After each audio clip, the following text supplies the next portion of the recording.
The year was 1996, and Capcom was about to release a video game title that would bring about an immense change to the world of video game as we knew it. This game would come to be known as the father of a genre, and it has indeed left its mark on the industry and continues to live on as an IP even in the year 2021. In this video series, we will focus on Resident Evil game series and explore the world, lore, and stories behind the production, characters, weapons, and all other things you can think about in the RE universe. So, with no further introduction, buckle up for a scary ride. This is Daniel from RetroHaven, and welcome to the Resident Evil Retrospective Part 1.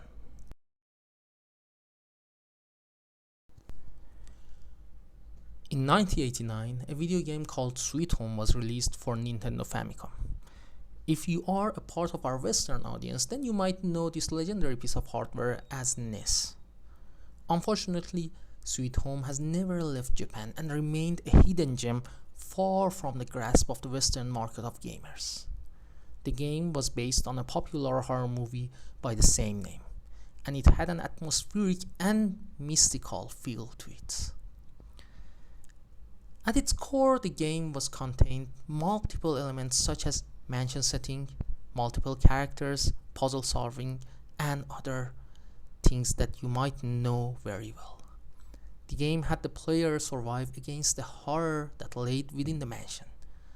The director of Sweet Home was Tokoro Fujiwara, an ambitious and visionary game maker who was a legend in the game industry back then.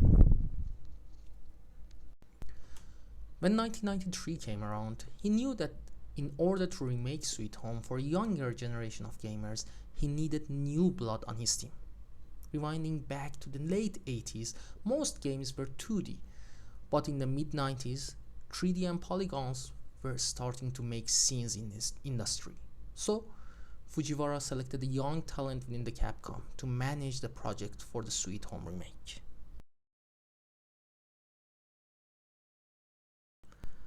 This young man, Shinji Mikami, was mostly unknown back then, but he would go on to become a household name in modern gaming industry.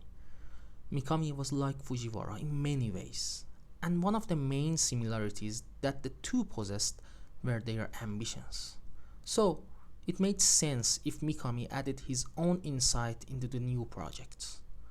The project started out as it should, a remake or rather reimagining of Sweet Home. But Mikami soon realized that the idea would not spark the creativity and the boom he wanted to make with his new opportunity. Before Sweet Home remake, Mikami's work experience was mostly made up from Disney games, and he was a part of the dev team for some of the best Disney games of the 16-bit generation. Games such as Goof Troop and Aladdin was a part of his work. But this new project could be a breakthrough for him. So Mikami changed the equation a little bit. He decided to retain some of the core aspects of the Sweet Home and build a structure around this foundation.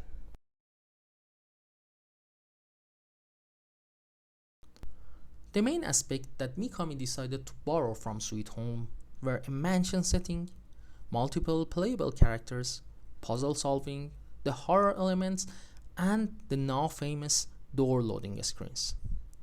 After some early stages of development, Mikami felt that the enemies would not spark the feeling of despair and fear that he wanted in the game.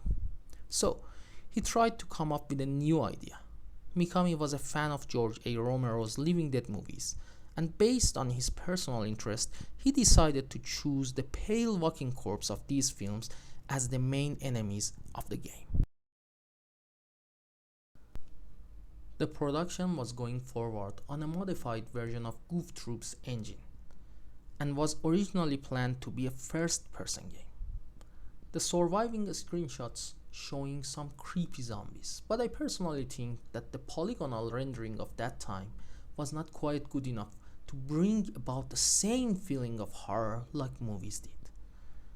And I guess Mikami felt the same way, because later on, the game's camera was changed to the third-person perspective. Mikami and his team planned to release the game on the hottest console of that time, the PlayStation. But his team knew that the main issue for the PlayStation games were the lack of memory and long loading times, which were due to the disk-based architecture. So, the team came up with a genius strategy to create an opportunity out of the problem. They hid the loading times under a set of door transition screens. So, all that remained was the polygonal rendering and the issues related to it.